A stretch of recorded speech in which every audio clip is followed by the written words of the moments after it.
وما كدبش خبر وسجل هدف قدمه للجمهور المصري. وفي ديسمبر مثل مصر لتاني مرة في كأس الأمم الإفريقية وعمل بطولة قوية وأكد إنه يستحق يكون في المنتخب، ووصل معاهم للنهائي ضد السنغال.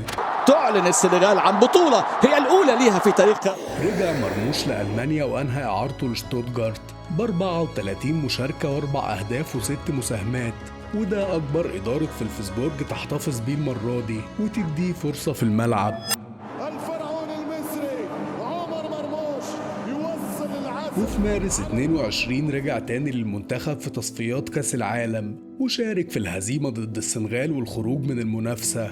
مرموش ده طلع فنكون، لكن عقلية مرموش ما شافتش غير التدريب والاجتهاد في سبيل هدفه عشان يسجل أول أهدافه مع فلفسبورج في كأس ألمانيا، ويسجل هدفه الأول في الدوري ضد شتوتجارت، ويقفل الموسم في فورمة ملفتة، ويبدأ الموسم اللي بعده في نفس المستوى ويسجل ماتش ورا التاني لحد ما رجع للمنتخب في مواجهة ملاوي في تصفيات كأس أفريقيا، وسجل في الذهاب والعودة وكان من أسباب الفوز. وفي مواجهة غانا سجل التعادل وأكد صعود مصر الدور ال16، ورجع ألمانيا قفل دفاتره مع فلفسبورج ب41 مشاركة و9 أهداف و3 مساهمات، وطلع سلمة كمان بانضمامه لفرانكفورت في صفقة انتقال مجانية. وفي أغسطس 23 بدأت المكنة تطلع قماش وسجل أول أهدافه في الكاس ضد لايبزيج، والأول في الدوري ضد ماينز، والأول في الأوروبا ليج ضد أبردين، وأنهى الموسم بتسجيل 18 هدف و6 مساهمات في 54 مشاركة في كل البطولات.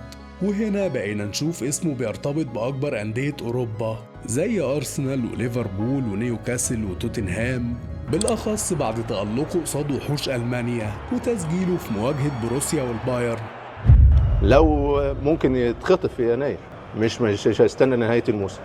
في موسم واحد قدر مرموش يكون أعلى هداف إفريقي في ألمانيا، ومعاه فرانكفورت اتأهلت للدوري الأوروبي. وفي سبتمبر 24 كسب جايزة لاعب الشهر بعد تسجيل 6 أهداف وتقديم 3 أسيستات، وما اكتفاش بده واستمر في التسجيل والمساهمة عشان يكون هداف الدوري فوق وحش اسمه هاري كين.